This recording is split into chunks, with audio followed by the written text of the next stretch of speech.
Thanks, Green. You've said the president was responsible for gas prices coming down. Is the president responsible for gas prices going up? So it's a lot more nuance than that, right? Peter, you know this.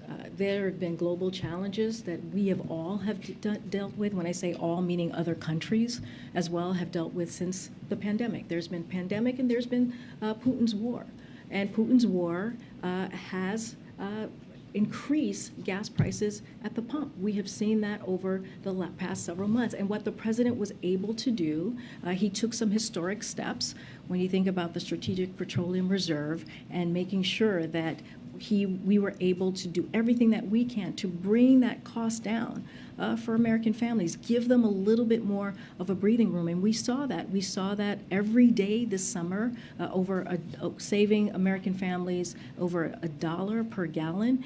And so that is what the president's going to continue to stay focused on, to our American consumers. How do we continue to keep prices down? That's why we did the Inflation Reduction Act. That's why we talk about the CHIPS Act. All of these things are going to help Americans here in this country. And there are consumers now in California paying $6.41 a gallon for gas, Nevada $5.51, Oregon $5.46. Who can afford that?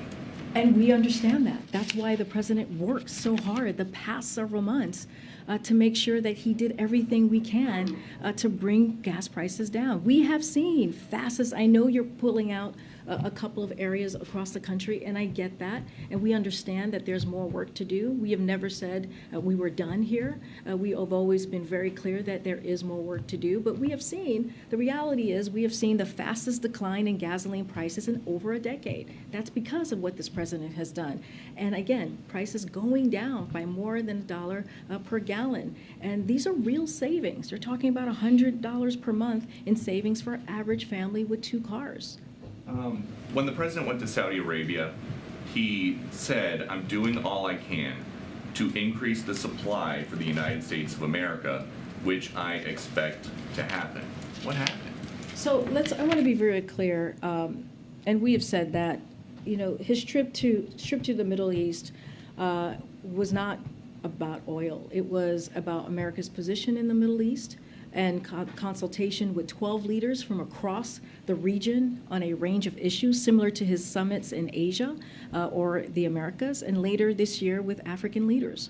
The president's trip was crucial. It was critical to U.S. national security, a more peaceful, integrated region, and for global security. And there were plenty of examples that we laid out to all of you as to why this trip was so important. But aside from that, the president took action. As I just mentioned, he took action these past several months, and every day in this summer, you saw prices take down at the pump.